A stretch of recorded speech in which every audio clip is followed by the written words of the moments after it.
बहुत दिनों के बाद आप लोगों से बातचीत करने का मौका मिला, क्योंकि मैं दिल्ली और पार्लियामेंट सेशन और बल्लारी और बहुत सारे दूसरे इश्यूज में बिजी था। अभी कर्नाटका के मुस्लिम कम्युनिटी के सामने एक बहुत बड़ा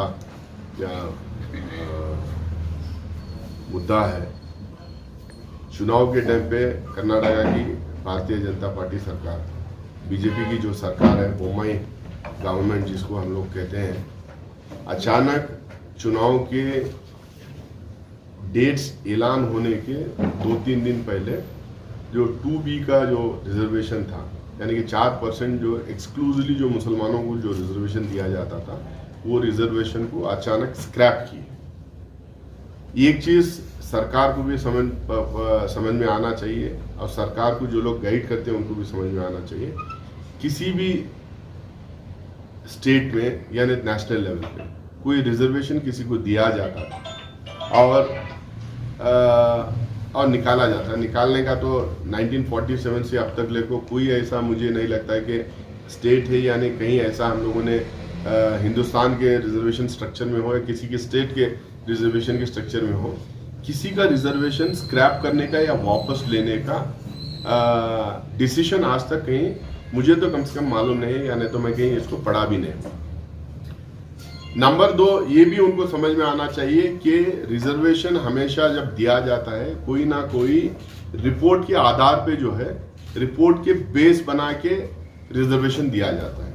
अब कर्नाटका में 2B जो मुस्लिम को रिजर्वेशन दिया गया था, तो प्योरली बैकवर्डनेस के हिसाब से, जो बैकवर्डनेस के हिसाब से रिजर्वेशन दिया गया था। इसमें 1921 जो मिलर कमीशन रिपोर्ट था, मिलर कमीशन रिपोर्ट 1921 से लेके आज तक जितने भी रिपोर्ट्स आए, सरकार के तरफ से हो, कमीशंस के तरफ से हो, यानी कोई मिनिस्ट्री के तरफ से हो, या इंडिपेंडेंट जो रिसर्च ऑर्गेनाइजेशंस हैं, वो लोग जो भी रिपोर्ट्स अभी तक पब्लिक डोमेन में सबमिट किए हैं, ये तमाम रिपोर्ट से में एक चीज लगातार जो आ रही है कि मुस्लिम कम्युनिटी कर्नाटका के अंदर बैकवर्ड क्लासेस में आती है।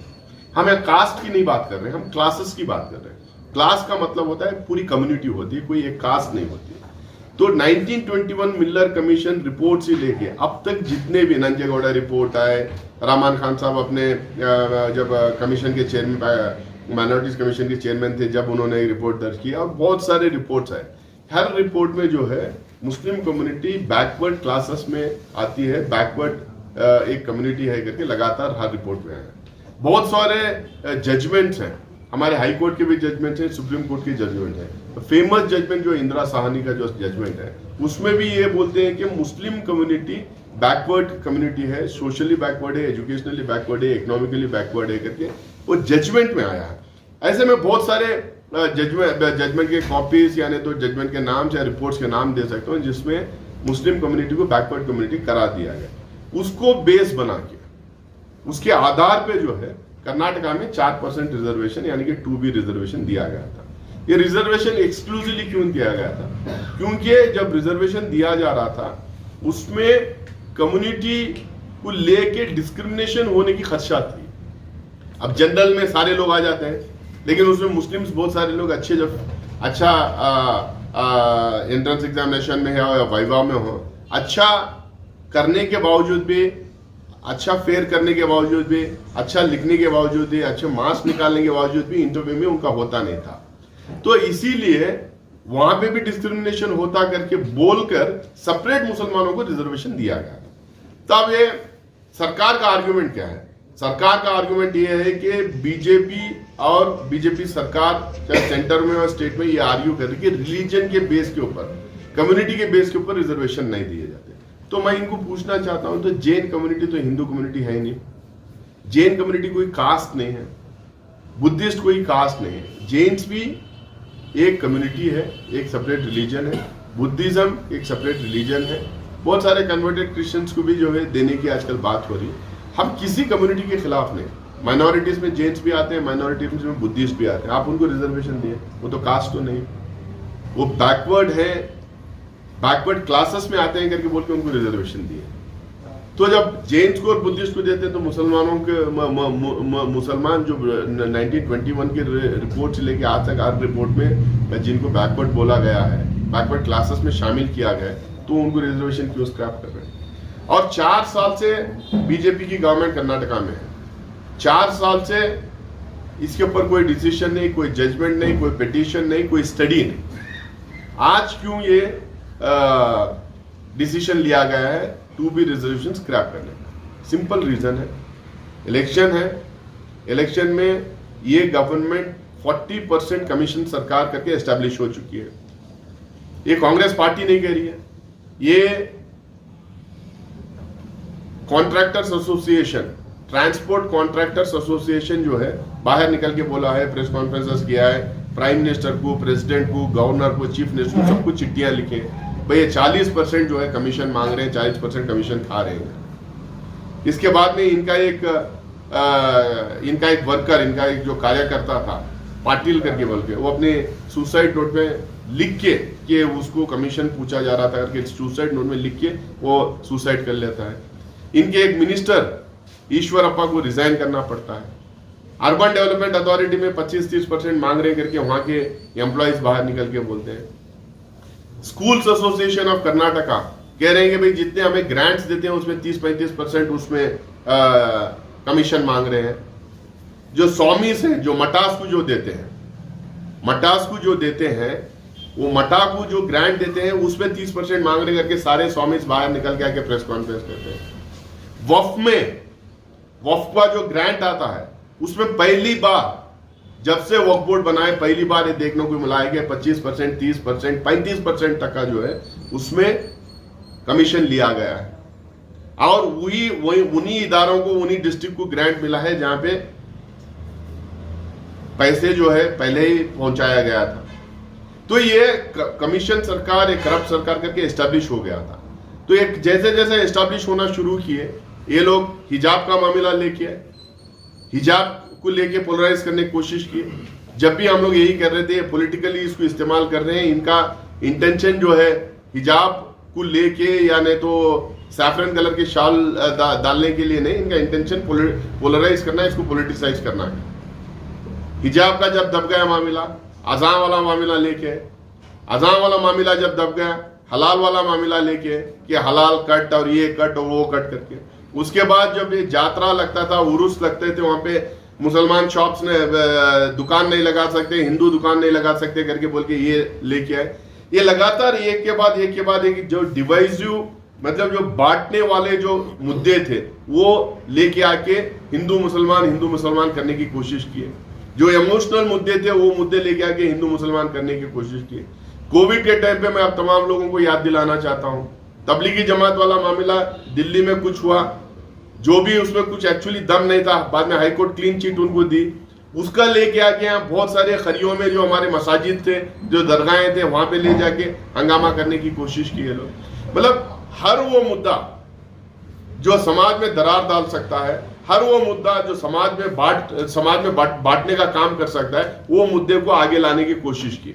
जब बिल्कुल कुछ नहीं चला, जब ये बहुत ही करप्ट और भ्रष्ट सरकार करके बोल के एस्टैब्लिश हो गया, जब सारे रिपोर्ट, सारे टीवी चैनल्स के जो प्री पोल जो होते हैं, जो ओपिनियन पोल्स जो आने लगे, उसमें लगातार कांग्रेस को बढ़त दिखाते लगे, लगातार ये हर ओपिनियन पोल में ये आते गया कि कांग्रेस सरकार बनाने वाली है, तो इन्होंने ये 2B वाला स्क्रैप करके ये मुद्दे को सामने लेके आए ताकि मुस्लिम कम्युनिटी के लोग बाहर निकल के एहतजाज करें, बाहर निकल के प्रोटेस्ट करें।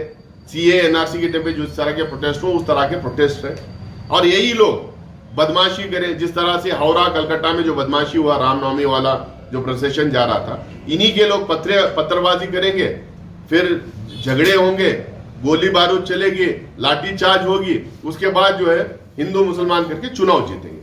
सिर्फ ये चुनाव के लिए 2B वाला मसला स्क्रैप किए हैं, क्योंकि पूरे हिंदुस्तान में 75 साल की हिस्ट्री में आज तक कोई रिजर्वेशन बिना कोई रिपोर्ट के, बिना कोई रिसर्च के किसी को रिजर्वेशन दिया गया, बिना कोई रिपोर्ट के, बिना कोई डिटेल रिसर्च के कोई रिजर्वेशन वापस लिया गया।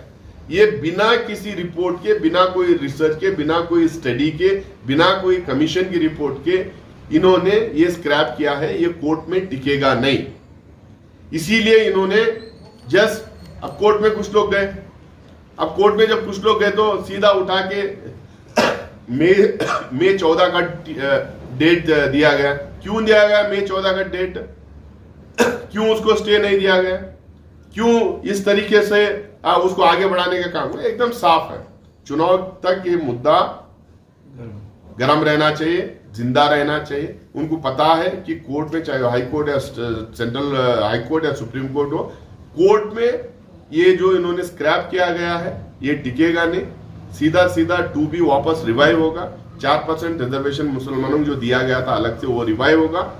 इसीलिए जो है ये मुद्दा गर्म रखने के लिए, ओपन रखने के लिए इन्होंने 14 तक का, मुझे लगता है कि ये सरकार की इसमें साजिश है। और दूसरी बात ये है कि कांग्रेस पार्टी की तरफ से, मैं कांग्रेस MP होने के नाते मैं आपको यकीन दिलाना चाहता हूं, हमारी लीडरशिप, चाहे वो सिद्धरामैया साहब हो, DK शिवकुमार साहब हो, सुरजेवाला साहब हो, या स्टेट में जो हमारे स्टेट के इंचार्ज है, हमारे जो हाई कमांड है, आज के दिन जो हमारे कांग्रेस के जो प्रेसिडेंट है मल्लिकार्जुन खड़गे साहब, उनके साथ डिस्कस करके, सोनिया गांधी जी, राहुल गांधी के साथ डिस्कस करके हम लोगों ने एकदम क्लियर स्टैंड लिए। कोई उसमें धुंधलापन नहीं, कोई ग्रे एरिया नहीं, एकदम ब्लैक एंड व्हाइट में है। हम लोगों ने बोला है कि 4% रिजर्वेशन एक स्टडी के आधार पे, एक कमीशन, एक रिपोर्ट के आधार पे हम लोगों ने 4% रिजर्वेशन मुसलमानों को दिए थे। आज वो 4% रिजर्वेशन स्क्रैप इन्होंने किए। जैसे ही हमारी सरकार कर्नाटक में बन जाएगी, जैसे ही चुनाव के रिजल्ट आएंगे मई 13 को, उसके बाद जैसे ही हमारा सरकार हमारी बनेगी, जो पहला डिसीजन होगा कि हम ये 2B और 4% हम ये रिजर्वेशन मुसलमानों को वापस रेस्टोर करेंगे। ये हम लोगों ने ब्लैक एंड व्हाइट में बोला है, एकदम क्लियर, इसमें कोई इफ्स एंड बट्स नहीं। ये वापस हम रिवाइव करेंगे और वापस रेस्टोर करेंगे, हम रिजर्वेशन देंगे। इसके बाद भी हम लोग जो जितने मेरे जान पहचान के लोग हैं, आपस में हम सारे मुस्लिम MLAs, MPs और MLCs जो है, हम लोग सब इकट्ठा होकर बातचीत किए हैं। हम लोगों ने कहा कि चुनाव का माहौल है, इस माहौल में ये डिवाइड करने के लिए, पोलराइज करने के लिए कुछ भी कर सकते हैं, किसी भी हद तक जा सकते हैं, ये किसी को भी कुछ भी कर सकते हैं। इनके कॉन्स्पिरेसी में कोई भी शामिल हो सकता है। ये सत्ता यानी कि पावर हथियाने के लिए ये लोग किसी भी हद तक जा सकते हैं। इसीलिए हम लोगों को एकदम चैन और अमन से रहना है। हम लोगों को कोई ऐसी हरकत नहीं करना है जिससे जो है भारतीय जनता पार्टी को फायदा पहुंचे। और हमारा जो कुछ भी प्रोटेस्ट है, हम जो प्रोटेस्ट रजिस्टर करना चाह रहे हैं, वो प्रोटेस्ट हम लोग जो है डेलीगेशन के फॉर्म में DCs को, अपने अपने डिस्ट्रिक्ट के DCs को हम मिले, हम मेमोरेंडम वहां दे, वो मेमोरेंडम सीधा प्रेसिडेंट ऑफ इंडिया को और गवर्नर को जाए, इस तरह से हम एड्रेस करें। हम वो ये भी कर सकते हैं कि कुछ लोग ये कहीं स्कूल के मैदान में कहीं इकट्ठा हो, परमिशन लेके, क्योंकि इलेक्शन कमीशन से परमिशन लेना, इकट्ठा हो, वहीं पे असिस्टेंट कमिश्नर या DC या ADC को वहां पे बुला के हमारा मेमोरेंडम दे सकते हैं। हम कोई ऐसा काम नहीं कर रहे जिससे भारतीय जनता पार्टी को फायदा हो।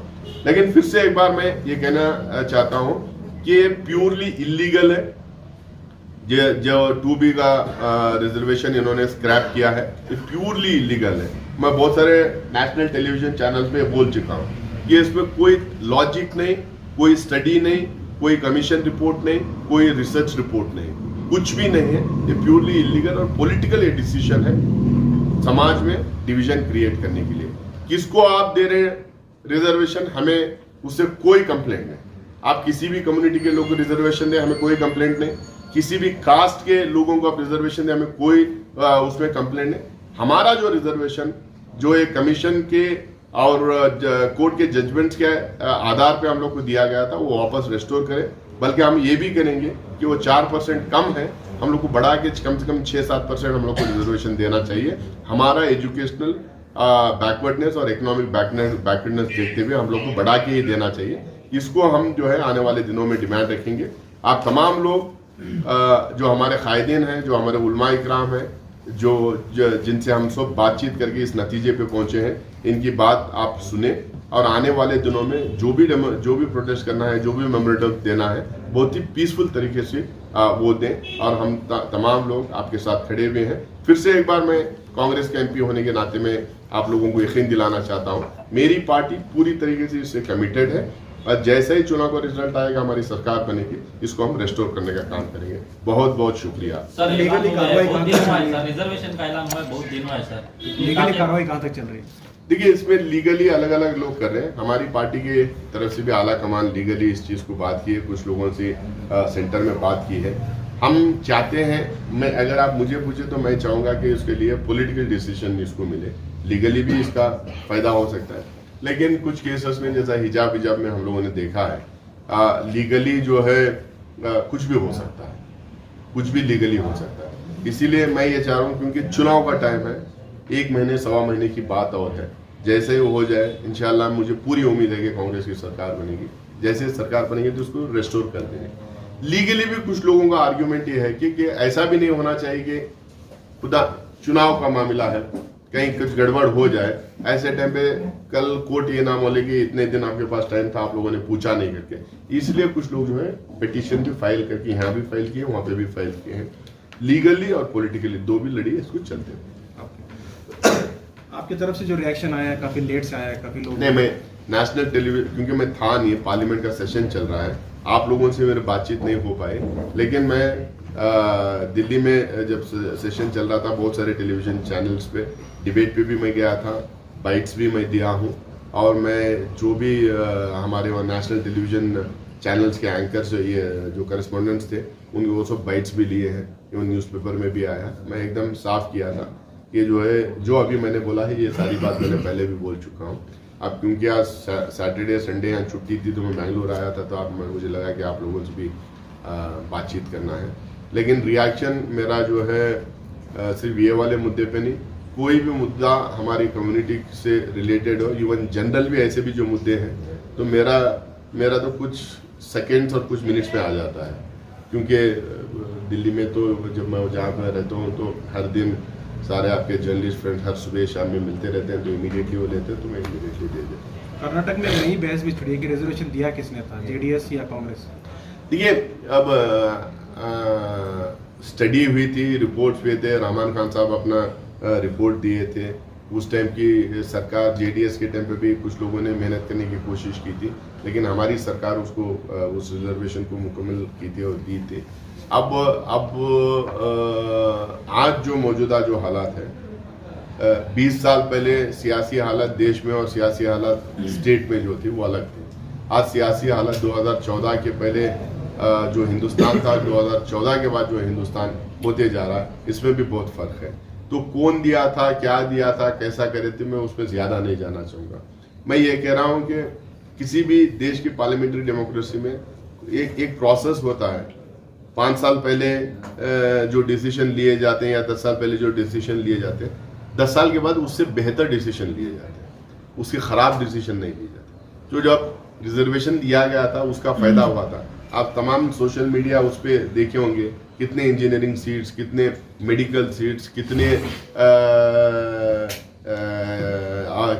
एम्प्लॉयमेंट में लोगों को, नर्सिंग कॉलेजेस में, डिप्लोमा में, स्कूल्स में जो सीट्स मिलते थे, उसके बाद में एम्प्लॉयमेंट में लगभग 4%, इसमें 2-3% और करके 8-9% मिल ही जाता था।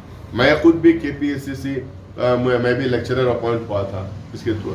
तो बहुत सारे ये जो फायदे थे वो फायदे खत्म हो रहे हैं। तो कभी भी जो है किसी भी स्टेट या नेशन, किसी भी स्टेट या कंट्री जो है प्रोग्रेस करना चाहिए, रिग्रेस नहीं करना चाहिए, आगे बढ़ना चाहिए, पीछे बढ़ना चाहिए। बहस पीछे की मैं बहस में जाना नहीं चाहूँगा।